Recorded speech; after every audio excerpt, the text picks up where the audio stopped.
Hello and welcome to the season 2 of the Millennial Maa, your own podcast about the highs and lows of parenting in India. I'm Pooja. And I'm Shruti. And this season we will address one practical challenge moms face in each of our episodes. We also have many other moms like us sharing stories, experiences, wins and fails about parenting. Yes, so you know that you are not alone. And unlike other parenting content, our podcast will be less yarn and more like a conversation between friends who happen to be mothers. And we also know that you all are busy moms, so we would like to keep it short. Yes, grab a cup of coffee, sit back and relax. Perfect. So, what do you want to talk about today, Shruti? Today, we are talking about raising kids abroad.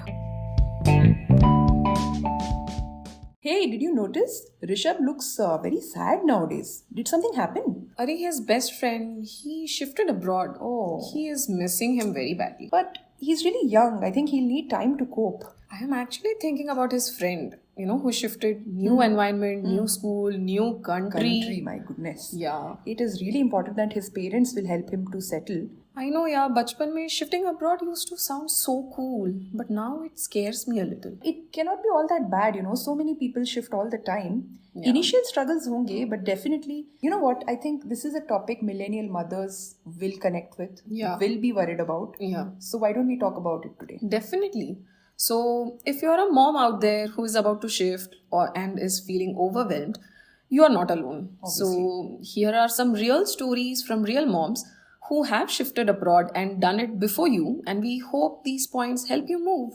To start with, let's hear it from Neelima, who stays in the US with her family. Managing screen time and trying to have them engaged with other activities is an obvious challenge. And it is very typical in any foreign country where most of the families are nuclear and live far away from grandparents. I'm a home baker. I felt handling and engaging with my kid is not very difficult compared to working moms. Now that my son is 5-year-old, I'm engaging him with some math worksheets, coloring books, outdoor activities, and making him learn slokas. In US, I find kids do have quite a lot of time available after the school hours. Coming from India to US, I did not expect the schooling be a bit different here. This is more a positive one than a challenge. For the physical activity, we engage my son in swimming and soccer.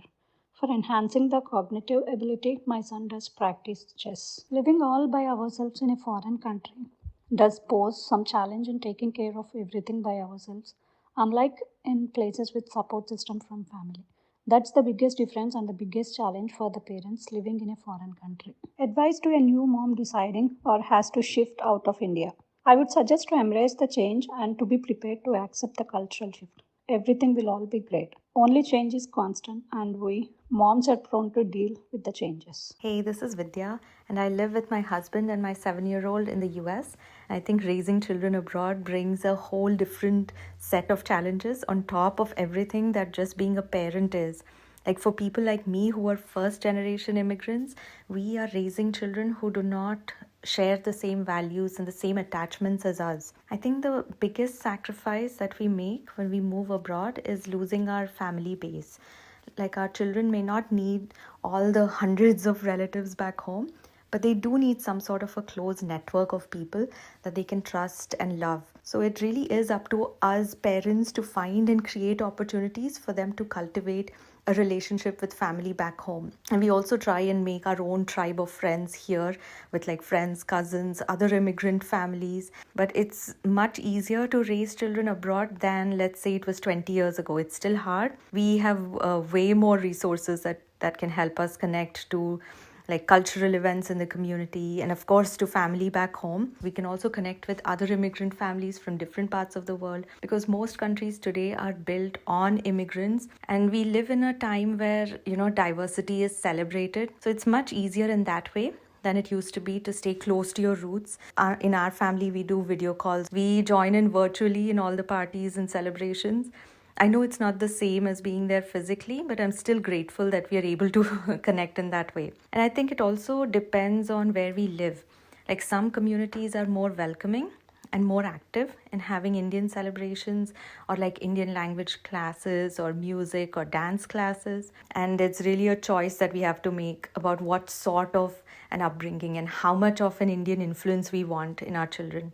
So if we want them to be in a very diverse place with not a lot of Indian families, then we cannot expect that they'll have very strong Indian tendencies. And we can't expect them to be okay with taking, let's say, idli sambar for lunch. They might say, I want a sandwich like all my friends. Because children, naturally, they want to fit in with their surroundings. They want to fit in with their friend circle. We just have to accept the fact that children growing up in a different country will not have the same bond with their heritage as their parents until they are much older. I've seen that in my cousins when they are in their late teens or 20s even, and they start feeling more curious and eager to explore their heritage. But until then, we cannot force them to love our culture as much as we do. So we can keep it fun though by inviting them into the world of our stories, our mythology, our Indian food, music, art, and of course Indian festivals. So the approach I try to have is to ignite curiosity if I can, but not generate guilt. I think the key is if we want our children to embrace our culture, then we also have to respect that the world they live in is very different from what we grew up in. And we cannot even begin to understand the challenges they face today. And that's true for children growing up anywhere, and more so in a very culturally diverse place where no two kids, no two people look the same way. So they have a lot of things to deal with in their everyday life that we didn't have to when we were kids. So respecting our differences is something that I try to be mindful about. Hi, I'm Vaishnavi. I have a 15 years old daughter. My daughter was 7 years old when we shifted. The challenges were in my daughter's allergies issue. At the time, I was unfamiliar to the doctors and people around me. So it was difficult for me. We handled the issue by finding a good doctors and made some friends. They helped me when my daughter's allergies got too severe. But what I did not expect was the different teaching pattern compared to India. But that too we figured out by hiring capable tutors. The biggest difference between staying in India versus abroad is the loss of family relations. It is not as close as we could be if we were in India. The advice I would like to give to moms who are planning to shift abroad or who are still in dilemma, that if it is a good opportunity, you should take a chance and be independent and ready to face the problems whatever comes initially. Thank you. Hi, I'm Srujana. I'm a software engineer and a mom living in the US. So, initially, my biggest concern raising my child here was for the obvious reason of having no help and for the child to grow up being away from grandparents and extended family. They say it takes a village to raise a child, and the fact that forget about a village, there's hardly any help here makes it even more challenging. So, raising children while working, handling daily chores, and taking care of other responsibilities has been very difficult personally for me, but it's also doable as many of us find our ways to make it work. Based on my personal experience, I've been a huge advocate of self-love and self-care, especially for moms, as I believe that we should be able to focus more on being happy mothers over these perfect mothers. So we need to prioritize carving time out for ourselves, which feels impossible with everything that needs to be taken care of, but is of utmost importance. It's absolutely all right to not reach expectations of trying to be that super mom. Because children just care if their parent or mom is happy and cheerful to be around them. Everything else is secondary. If we're able to be kind to ourselves along with our kids, then it gets easier to nail this aspect of raising kids abroad without help. My other concern, like many other Indian parents, has been around preserving our cultural heritage. Though we only speak our mother tongue at home, our son picked up English first and speaks more of it than Telugu. But he fully understands and communicates with his grandparents and family back in India. But to get better, I started incorporating more of language-based books. I also make it a point to celebrate every Indian festival here, and he's very well aware of the significance of each of them. I involve him in little activities around making elements for the decor, food or delicacies around these festivities. And with a vast Indian community around, especially in a place like Texas where we live, there's no dearth of Indian culture or activities. We have all these activities and programs and classes that most Indian kids go to. However, I've also noticed that most of us parents are too caught up in making sure we keep the Indian culture alive in these kids, which is fair. But at the same time, we forget that we are raising these children in an environment that we have no idea of what it feels like to be in their shoes.